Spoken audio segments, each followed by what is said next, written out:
Hello friends, welcome back to my YouTube channel. तर आजचा blog थोडा स्पेशल असणार आहे आणि तो का स्पेशल आहे ते मला सांगतेच. तर आज आहे 23 फेब्रुवारी आणि आज आहे आमच्या लग्नाचा वाढदिवस. तर आमचं लव्ह मॅरेज आहे आणि आज आमच्या लग्नाला पूर्ण 2 वर्ष कंप्लीट झालेले आहेत आणि मला खरंच खूप आनंद आणि म्हणजे हे दिवस कसे गेले ना, म्हणजे मी एक्सपेक्टसुद्धा नाही करू शकत. कारण खरंच आम्ही खूप वाईट दिवस काढलेले आहेत आणि त्याच्यामध्ये आम्ही हे सक्सेस झालेलो आहे. तर आज थोडं स्पेशल आहे, तर बाहेर कुठे जायचा प्लॅन तर बनतोच. तर आज आम्ही चाललो आहे शेगावला आणि आम्ही गेल्या वर्षी तर शेगावला गेलो होतो, बट काही फोटोज आणि व्हिडिओज तेव्हा अपलोड नव्हते केले कारण तेव्हा मी ब्लॉगिंग स्टार्ट नव्हतं केलं. तर आज आम्ही जाणार आहे शेगावला. चला भेटूया शेगावला.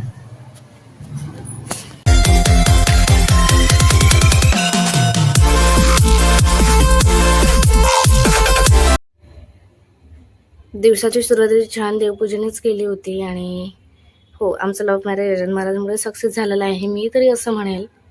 आणि तुम्हाला जर आमची पूर्ण लव्ह स्टोरी जाणून घ्यायची असेल तर मला कमेंट करून नक्की सांगा. मी त्यावरती सुद्धा एक व्हिडिओ बनवणार आहे पूर्ण.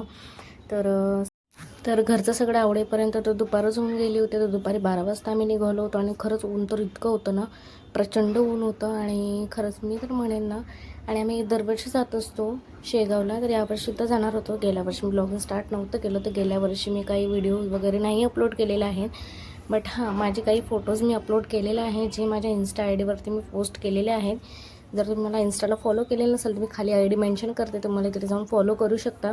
त्याच्यानंतर आम्ही शेगावला जायला निघालो आणि खरंच शेगावचा रस्ता एवढा भारी आहे ना, म्हणजे खूप वळण रस्ता आहे आणि खूप इकडून तिकडं असा वेगळाच काहीतरी रस्ता होता. आणि आता नवीन रोड बांधल्यामुळे तर खूपच तो वळण रस्ता झालेला आहे आणि खूप टर्न होते त्यामध्ये. तर त्याच्यानंतर मग आम्ही शेगावला जायला निघालो. खूप मजा मस्ती आणि खूप एन्जॉयमेंट. आणि खरंच ह्या दिवसासाठी आम्ही खूप वाट पाहतो आणि खरंच देवाला खूप म्हणजे गजानन खूप मनापासून थँकफुल मानतो की म्हणजे ते होते म्हणूनच आमचं लग्न झालं. आम्हाला तरी असं वाटतं, कारण की त्यांचा आशीर्वाद नसता तर आमचं लव्ह मॅरेज सक्सेस झालेलं नसतं. आणि मी गोष्ट आत्ता रिव्हील करते, मी याच्या आधी कधीच नाही सांगितलं की आमचं लव्ह मॅरेज झालेलं आहे म्हणून. तर त्यानंतर इथे नवीन पुलाचं बांधकामसुद्धा चालू होतं आणि हा खूप वळण रस्ता होता आणि खूप खडकांचा रोड होता. त्याच्यानंतर मी खूप प्रवासानंतर शेगावला पोहोचलो. खूप एन्जॉयमेंट, खूप मजा मस्ती, खूप खूप फन केलं, तुम्हाला पुढे दिसेलच. तर फायनली आम्ही काही वेळाने नागझरीला पोहोचलो होतो. तिथेसुद्धा खूप छान आणि खूप सुंदर मंदिर आहे. तिथेसुद्धा मुंगसाजी महाराजांची समाधी आहे आणि तिथेसुद्धा गेलेली होती मी. तिथलासुद्धा व्हिडिओ मी अपलोड केलेला आहे. जर तुम्ही बघितला नसेल तर 2 पार्टमध्ये मी व्हिडिओ डिवाईड केलेला आहे, तर तुम्ही तिथे जाऊन बघू शकता. आणि आता येत्या आपल्या 25 किंवा 26 तारखेला राष्ट्रपती येणार आहेत, द्रौपदी मुर्मू. तर त्याच्यामुळे मला तरी वाटते एवढी गर्दी नसेल शेगावला. आणि रस्त्याने जाताना मला नदीसुद्धा लागली. तिथे बरेच लोक आंघोळ वगैरेसुद्धा करत होते आणि एवढं काही पाणी नव्हतं त्याला. पण जेव्हा पावसाळ्यामध्ये त्या नदीला भरपूर पाणी असतं. तर असंच गोष्टी करत करत आमचा प्रवास निघत गेला. त्याच्यानंतर आम्ही शेगावला पोहोचलो.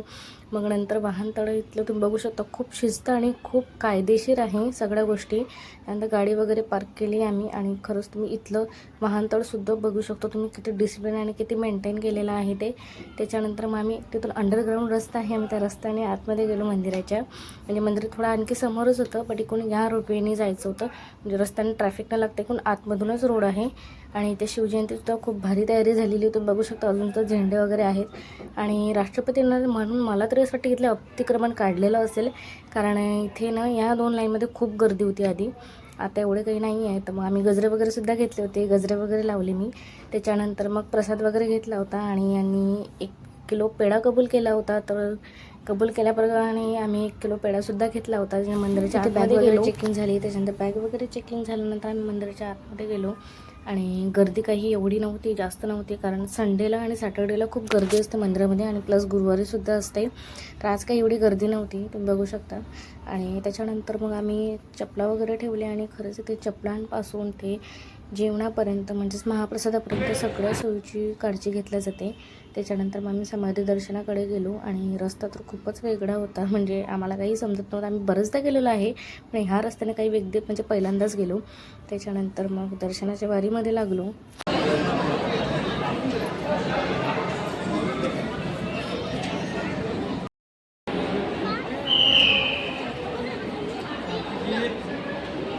आतमध्ये कॅमेरा वगैरे अलाउड नाही आहे, तुम्ही आतली काही शूटिंग केली नाही आहे. त्याच्यानंतर मग छान प्रकारे आम्ही अर्ध्या तासातच समाधीचं दर्शन वगैरे झालं होतं. मग दर्शन वगैरे केलं. त्याच्यानंतर भूकसुद्धा लागली होती, तर महाप्रसादाच्या लाईनमध्ये लागलो आणि गर्दी तुम्ही बघू शकता. महाप्रसादाला खूप लाईन होती, आम्हाला 1 तास तरी लागला. त्याच्यानंतर महाराजांचा महाप्रसाद वगैरे घेतला आणि खरंच मनाला खूप प्रसन्न वाटत होतं महाप्रसाद आणि मनात फिलिंगसुद्धा खूपच वेगळी होती. आणि इथे ना जेवण रोजच सारखं होतं, पण प्रत्येक जेवणाची चवच वेगळी लागते. त्याच्यामुळे आम्ही दर्शन वगैरे त्याच्यानंतर मग आम्ही कबूल केलेले पेढे होते, तर ते पेढे वगैरे वाटून दिले होते. त्याच्यानंतर मग आम्ही आनंदसागरला जायला निघालो, पण आम्ही जाऊस तर आनंदसागर बंद झालं होतं.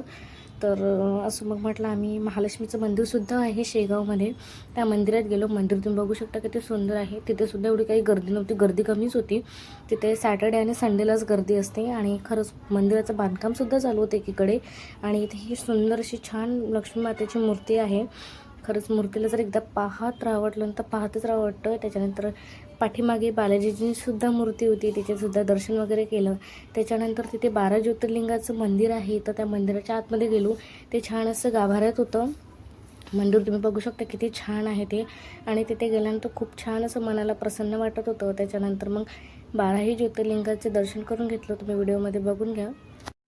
आणि इथे पूर्ण महादेवाच्या पिंडींचे वर्णन 12 ज्योतिर्लिंगांमध्ये पूर्ण नावासहित क्लिअर केलेले आहेत. आणि तुम्ही इथे वेगवेगळ्या प्रकारचे पुस्तक, म्हणजे मी सुद्धा पहिल्यांदाच पाहिलं होतं. आम्ही बरेचदा शेगावला गेलो, पण मला हे मंदिर म्हणजे आता तरी माहिती पडलं की हे तिथे मंदिर होतं म्हणून. खूप छान छान आणि सुंदर मूर्त्या होत्या. त्यानंतर सगळ्या पिंडींचे दर्शन वगैरे घेऊन घेतले होते. आणि पाठीमागे ना लहान मुलांसाठी खेळणेसुद्धा भरपूर होते, तर मी सुद्धा खेळली तिथे. मी सुद्धा पाळण्यात बसली होती. आणि छोटे मोठे दुकानंसुद्धा होते. आणि हे एक्झिट यायचं गेट आहे. आम्ही इकडनं नाही आलो, आम्ही डायरेक्ट तिकडून मागेच गेलो होतो. त्यांना छान अशी जशी उज्जैनला पिंड आहे ना शंकरची, तशी पिंडसुद्धा होती. आणि खरंच त्याच्यानंतर आम्ही घरी